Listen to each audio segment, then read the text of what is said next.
जय श्री राम दोस्तों। मधुरम के इस वीडियो में आप सभी का स्वागत है। हनुमान जी का बाल्यकाल अनोखे कारनामों और शौर्य गाथाओं से भरा पड़ा है। उन्हीं में से एक है जब नटखट हनुमान ने जब सूर्य को मुंह में रखा तो तीनों लोकों में हाहाकार मच गया। तो आइए जानते हैं हनुमान जी के इस नटखट और शौर्य भरे गाथा को। अगर आप चैनल पर पहली बार आए हैं तो चैनल को सब्सक्राइब कर दें और नोटिफिकेशन के लिए बेल आइकन को प्रेस कर दें ताकि हम जब भी कोई नई वीडियो लाएं उसकी जानकारी आपको तुरंत मिल जाए। और अगर आप ये वीडियो फेसबुक या इंस्टाग्राम पे देख रहे हैं तो पेज को फॉलो करना बिल्कुल ना भूलें, क्योंकि मधुरम लेकर आता है आपके लिए यूं ही नई नई जानकारियां। जिनको श्री राम का वरदान है, गदाधारी जिनकी शान है, बजरंगी जिनकी पहचान है, संकट मोचन वो हनुमान है, बोलिए जय श्री राम। श्री राम भक्त हनुमान जी की वीरता भरी गाथाएं रामायण में भरी पड़ी हैं। हनुमान जी का बाल्यकाल भी अनोखे कारनामों और शौर्य गाथाओं से भरा पड़ा है। वैसे तो हनुमान जी के बचपन के कई रोचक किस्से हैं, लेकिन आज हम जिस कहानी को बताने जा रहे हैं उससे आपको बाल्यकाल में हनुमान जी के नटखटपन की झलक मिलेगी। एक बार हनुमान जी की माता अंजना बाल हनुमान को कुटी में लिटाकर बाहर चली गई। थोड़ी देर बाद हनुमान जी को बहुत तेज भूख लगी। इतने में आकाश में सूर्य भगवान उगते हुए दिखाई दिए। उन्होंने समझा या कोई लाल लाल सुंदर मीठा फल है। बस एक ही छलांग में वे सूर्य भगवान के पास जा पहुंचे और उन्होंने पकड़कर मुंह में रख लिया। सूर्य ग्रहण का दिन था। राहु सूर्य को ग्रसने के लिए उनके पास पहुंच रहा था। उसे देखकर हनुमान जी ने सोचा कि यह कोई काला फल है, इसीलिए उसकी ओर भी वह झपटे। राहु किसी तरह भागकर देवराज इंद्र के पास पहुंचा। उसने कांपते हुए स्वर में इंद्रदेव से कहा, भगवान, आज आपने कौन सा दूसरा राहु सूर्य को ग्रसने के लिए भेज दिया? यदि मैं भागा ना होता तो वह मुझे भी खा गया होता।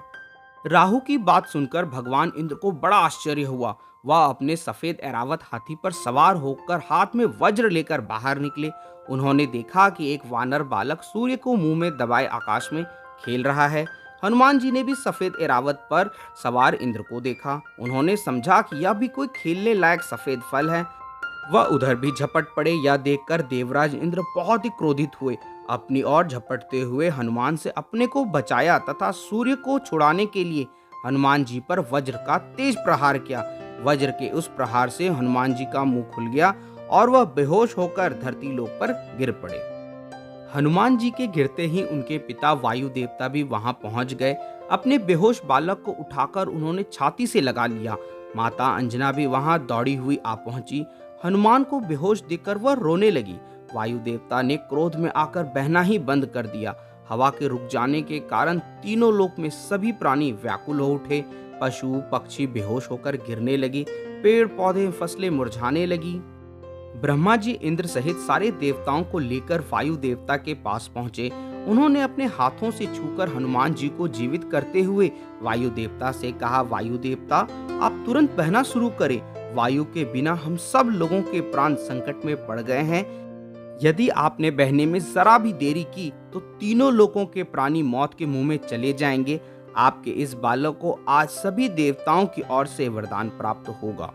ब्रह्मा जी की बात सुनकर सभी देवताओं ने कहा, आज से इस बालक पर किसी प्रकार के अस्त्र शस्त्र का कोई प्रभाव नहीं पड़ेगा।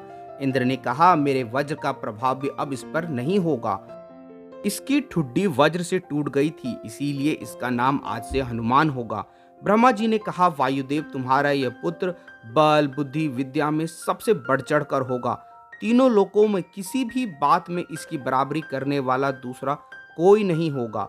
यह भगवान श्री राम का सबसे बड़ा भक्त होगा। इसका ध्यान करते ही सबके सभी प्रकार के दुख दूर हो जाएंगे। यह मेरे ब्रह्मास्त्र के प्रभाव से सर्वथा मुक्त होगा। वरदान से प्रसन्न होकर और ब्रह्मा जी और देवताओं की प्रार्थना सुनकर वायुदेव ने फिर पहले की तरह बहना शुरू कर दिया। तीनों लोकों के प्राणी प्रसन्न हो उठे। यह थी हनुमान जी के बाल्यकाल की एक कथा। आशा करता हूँ आपको ये वीडियो पसंद आया होगा। पसंद आया तो वीडियो को लाइक जरूर करें और कमेंट बॉक्स में जय श्री राम लिखना बिल्कुल ना भूलें। अभी के लिए बस इतना ही। मिलते हैं मधुरम के अगले वीडियो में। तब तक आप अपना और अपनों का ख्याल रखें। जय श्री राम।